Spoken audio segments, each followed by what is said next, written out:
Muƙaddara tun da farar safiya ka ƙyalla ido akan wayarka sai ka ci karo da kai receiving alert. Very cool, right? A cikin wannan bidiyon zan yi bayani step by step yadda za ka samu kuɗi online a cikin wannan sabon platform. As you can see, kamar da kuke gani, withdrawal ne na 10,000 na yi in this early morning a cikin wannan platform. Saboda haka domin making money online ka biyo mu step by step a cikin bidiyon.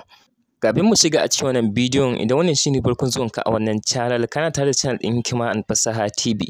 Kada ka manta da mana subscribing, liking, sa'annan ka danna alamar ƙararrawa domin sababbin update da zarar mun ɗora. Ba tare da ɓata lokaci ba, mu shiga a cikin bidiyon. Ga hikima an fasaha, hikima an fasaha, ga hikima an fasaha na TV. Kamar yadda nake faɗa a kullum, irin waɗannan platforms ɗin, misali kamar yadda za mu ji bayanin wannan a nan gaba, ana samun kuɗi sosai da sosai a cikinsu online, sai dai ku sani ba sa ɗaukar dogon lokaci, suna saurin ƙarewa. Saboda haka a koda yaushe ka saka abin da ka san za ka iya jurewa idan ka rasa shi.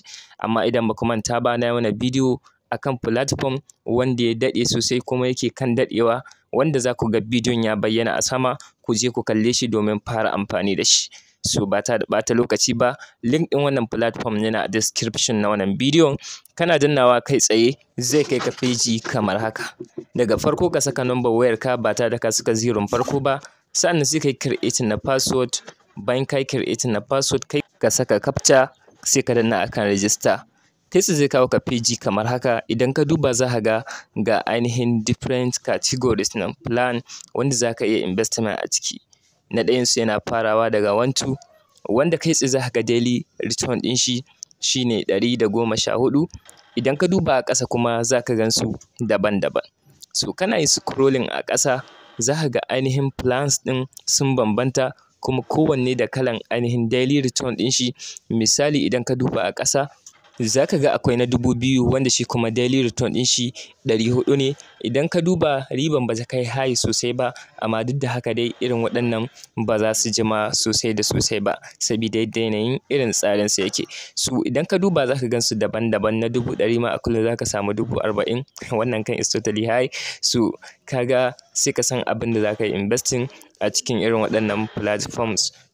Kamar yadda aka saba, kan mu je ko ina mukan yi magana akan yadda za ka saita withdrawal account. So saboda haka sai ka danna akan me a sama, za ka ga inda aka saka my bank card. So sai ka danna akan wannan bank card ɗin. Kana danna wannan bank card ɗin ba tare da ɓata lokaci ba, zai baka feji kamar haka. Abin da za ka yi shine kai tsaye sai ka saka ainihin sunan account, sa'annan sai ka zo ka saka ainihin ka zaɓi bankin da kake amfani da shi. Bayan ka kammala zaɓar banki, abu na gaba shine sai ka zo ba tare da ɓata lokaci ba ka saka ainihin account number. So bayan ka saka account number, sai ka danna akan submit. Kana dannawa akan submit, kai tsaye zai cewa ka yi submitting successfully. So bayan wannan, abu na gaba shine yadda za ka yi recharge, ma'ana deposit. So domin yin deposit, kai tsaye za ka koma a cikin home. So kai tsaye sai ka zaɓi ainihin package ɗin da kake so. Misali mu a cikin wannan, mu ce muna son na 2,000 kamar haka. So za mu danna shi, zai buɗe mana feji kamar haka, sai mu danna akan buy now. So muna dannawa akan wannan buy now ɗin. Idan kuka duba bayanai ne akan cewa total abin da za mu samu 36,000 akan wannan package ɗin na 2,000. So bayan mun danna buy now, zai kawo mana wannan fejin.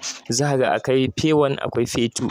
So sai ka zaɓa. Misali idan za ka je da wannan pay 1 ɗin, ka zaɓi pay 1, sai ka danna akan recharge. So kana dannawa akan recharge, zai kawo ka zuwa feji kamar haka bayan ya kammala loading. So abin da za ka yi sai ka danna akan OK. Ana nuna maka cewa ka turo so ɗaya akan wannan account ɗin.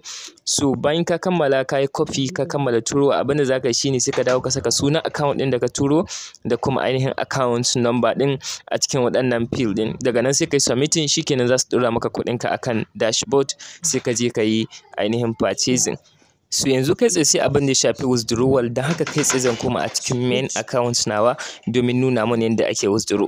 So bayan mun shigo a cikin main account, idan ka duba kai tsaye ina da 10,000 da ainihin naira 100. So yanzu kai tsaye za mu je domin nuna yadda ake yin withdrawal. Sai dai kafin withdrawal akwai abin da ya shafi referral, wanda shine inviting kenan. Abin da ya shafi referral program, za ka zo ka danna akan referral program, kai tsaye zai buɗe maka feji kamar haka. Idan ka duba za ka samu 35% na duk wanda kai inviting yayi ainihin deposit a cikin wannan platform, so wanda is totally high. Abinda za ka yi shine dai kai tsaye bayan ka dudduba sai kai copy na ainihin referral link naka, wanda kai tsaye za ka iya sharing da friends akan WhatsApp da kuma Facebook da duk dai inda kake amfani da shi.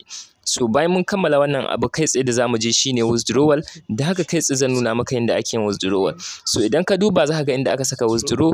So bayan ka danna akan wannan withdraw din, zai kawo maka page kamar haka. So idan ka duba za ka ga cewa withdrawal yakan shigo ne a ƙasa da awa ɗaya zuwa awa 6, sa'annan minimum shine 1000. So bayan ka kammala dubawa dai abin da za ka yi shine kai tsaye sai ka danna akan withdraw now, wanda withdrawal kuma 24 hours ne, 7 days, ma'ana kowace rana za ka iya withdraw. So bayan ka danna akan nan zai kawo maka wannan page ta inda za ka saka amount. So abin da zai faru shine kai tsaye sai ka zo ka saka amount da za ka yi withdraw. In this case za mu saka 10,000 da naira 100. So sai mu saka su kamar haka ba tare da ɓata lokaci ba. Bayan mun saka, abin da zai faru shine sai mu danna akan wannan button din. Muna danna shi kai tsaye za ku ga request ya successfully, a ƙasa za ku ga cewa ga nan under processing. So yanzu sai mu dan bashi minti 1-2 haka zuwa minti 10 sai mu ga abin da zai faru. So bayan mintuna 5 gashi kai tsaye ya nuna mana cewa withdrawal namu is arrive. Da haka kai tsaye zan yi minimizing in koma a cikin ainihin famfi nawa. Idan kuka duba ga kuɗin sun shigo successfully. So kai tsaye yanda wannan yake yin aiki kenan. Sai dai kada ku manta, mutum idan zai investment a cikin shi ya kula da cewa wannan ba da iwa suka sosai ba, saboda haka kai ka saka abin da ka san za ka iya jura. So wannan a takaice kenan. Da fatan ku ji daɗin wannan bidiyon. Idan haka ne kada ku manta da mana subscribing da kuma liking da sharing domin kawo muku sababbin update.